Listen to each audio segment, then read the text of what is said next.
citizens. Hurricane Raymond just off Mexico's Pacific coast near Acapulco. It's not expected to make landfall, but torrential downpours have forced hundreds to evacuate isolated areas in the mountains. The region is still drying out from last month's tropical storm Manuel. Now the latest in the case of a mysterious blonde-haired little girl raised by a gypsy couple in central Greece. CBS's Holly Williams in Greece says they've been arrested for kidnapping. The Greek police say that the woman who has been charged also falsified the identity documents of several children, which adds to suspicion that she was involved in trafficking children. However, the Roma community leader who we spoke to said that she was simply confused because the Roma, as he put it, don't understand the law. Police say the couple has given conflicting accounts of how the girl wound up with them. Good news for those follically challenged. A new way to grow hair being tested on mice apparently is working. Angela Cristiano is the lead author of a study published by the National Academy of Sciences. For now, they're sort of rudimentary hairs. They're clusters of cells that when you put them in contact with another part of the skin can actually induce a whole new hair. We hope over time that these, once they're implanted, will grow into, robust, thick hairs. Cristiano says they're hoping for clinical trials within the next 3 to 5 years. When you hear the word shuffleboard, you probably think of older Floridians who line up for the early bird special every day, but in St. Petersburg, hundreds of players in their teens, 20s, and 30s are playing the game and turning the weekly tournaments there into major events with music, art shows, and more. The International Shuffleboard Association is hosting its World Singles Championship tournament there this week. More than 150 players. New research shows people who have trouble sleeping are more likely to develop Alzheimer's disease. More from CBS's Jim Shenevy. Poor sleep has been linked to a long list of health problems, from weight gain to high blood pressure. But what about Alzheimer's disease? A new study published in the Journal of the American Medical Association, Neurology, looked at brain images of the elderly and found that those who had said they had had poor sleep habits were much more likely to have an increased buildup of beta amyloid plaques, one of the hallmarks of Alzheimer's. But it's the old chicken and egg question. They're not sure if poor sleep leads to a buildup of plaque in the brain or if a buildup of plaque in the brain causes poor sleep. Jim Shenevy, CBS News. More than 3 years after a SeaWorld Orlando trainer was drowned by a killer whale, OSHA says it won't release the attraction's new safety protocols on how trainers and whales should interact. The agency says it's worried it could be held criminally liable for releasing trade secrets, even though a judge says they are not secrets. That's the World News Roundup. I'm Peter King, CBS News.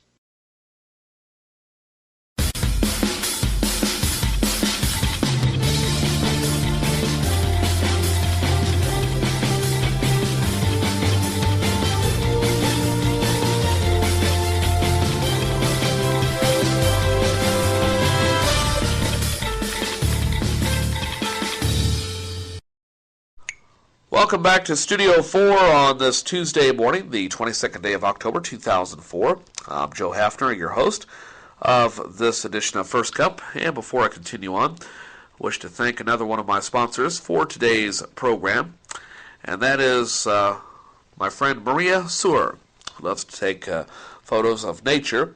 She says it gives her an excuse to be outside, although this time of year is a little bit nippy, but she endures the weather and doesn't seem to mind it too much. And for years she wanted to take up photography, and so finally she did.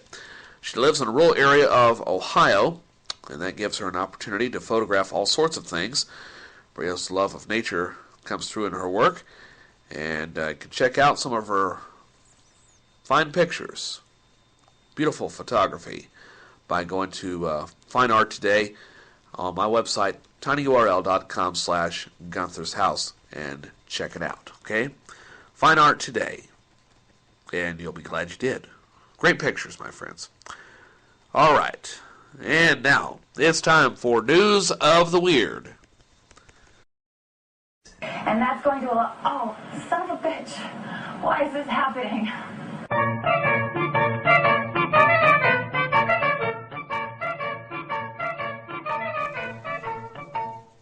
Pardon me as I clear the frogs out of my throat and bring you News of the Weird for today. Man sues New York police after they mistake Jolly Ranchers for meth. Where do they get these cops? A 25-year-old New York man, whose name I have a hard time pronouncing. His first name is Love, and I believe it's Alanton Julio, or Julio Jojo, or however you pronounce his name, filed a lawsuit alleging false arrest, illegal search and seizure, and false imprisonment after New York City police officers allegedly mistook Jolly Rancher candy, get this, for crystal meth. The man and a friend were stopped by police after buying candy. Police mistook the candy for drugs, and the men were detained for 24 hours. It was then discovered that through tests that indeed the meth was Jolly Ranchers. I wonder if it was the sour apple flavor. What color does meth look like anyway? I have no idea. I mean, how stupid can these cops be? I know not all police officers are this dense, but come on, Roscoe. Put the Jolly Ranchers down. The Jolly Rancher rap should have been a clue right there, but I guess not. And that's news of the weird for this Tuesday.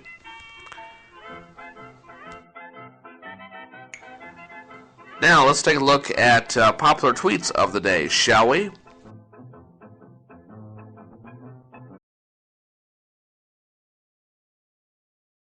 And you can always follow me on Twitter. Hello, computer. Just use the keyboard. The keyboard. How quaint.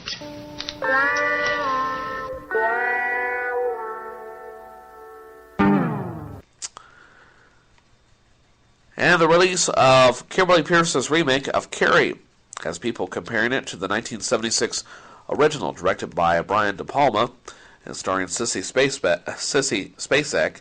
Easy for me to say. Well, I've gone to the Twitter to see what people had to say, and here are some of the results that I found. Kiefer Bell writes, Carrie was kind of a romantic horror movie, which makes so much sense because love is horrifying. Ain't that the truth?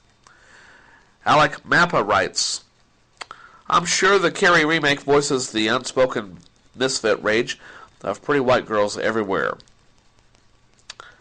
Johnny Ryan writes, it's been 24 hours. Have they made another Carrie movie yet? And finally, Call Me Leah writes, Carrie is one of those movies that you recommend to people you hate.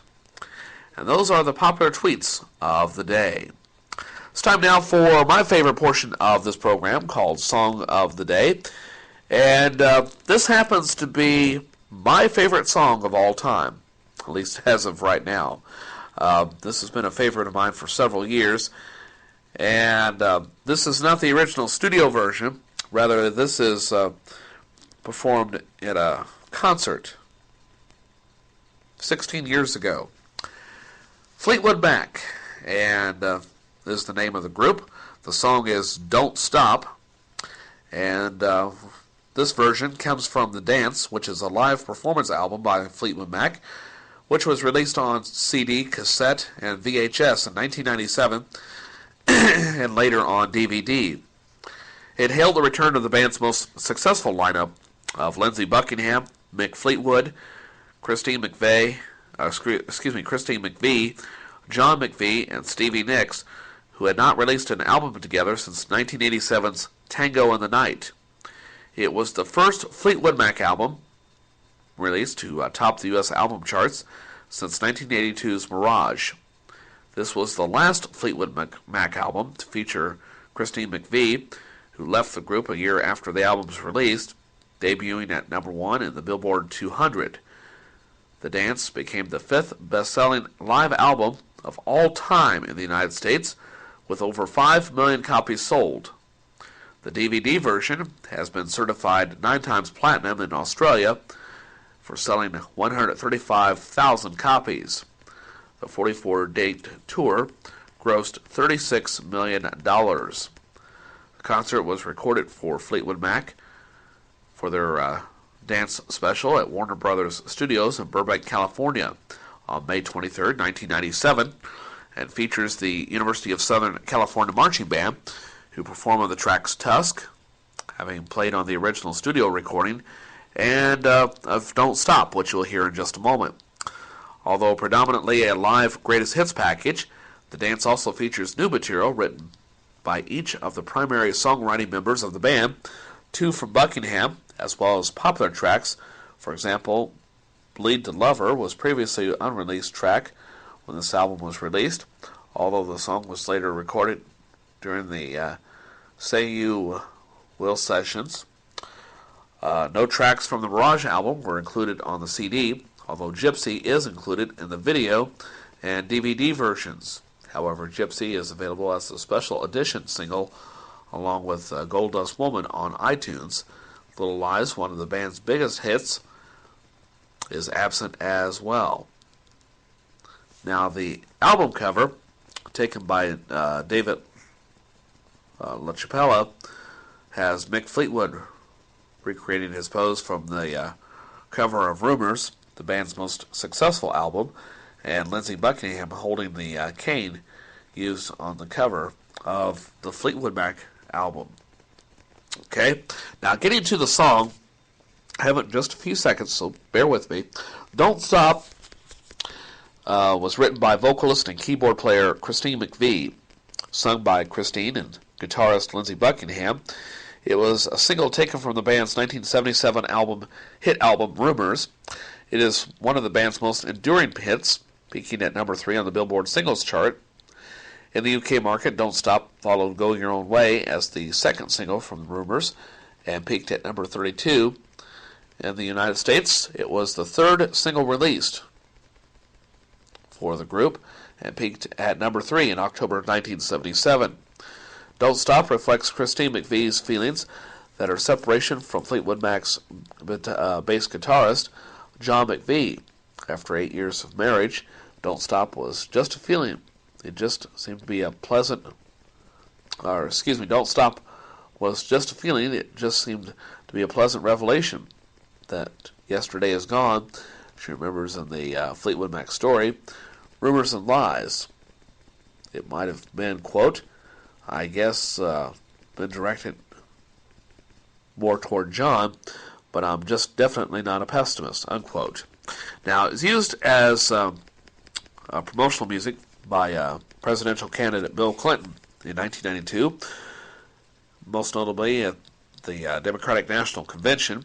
Upon winning the election, President Clinton persuaded the then disbanded group to perform for his inaugural ball in 1993.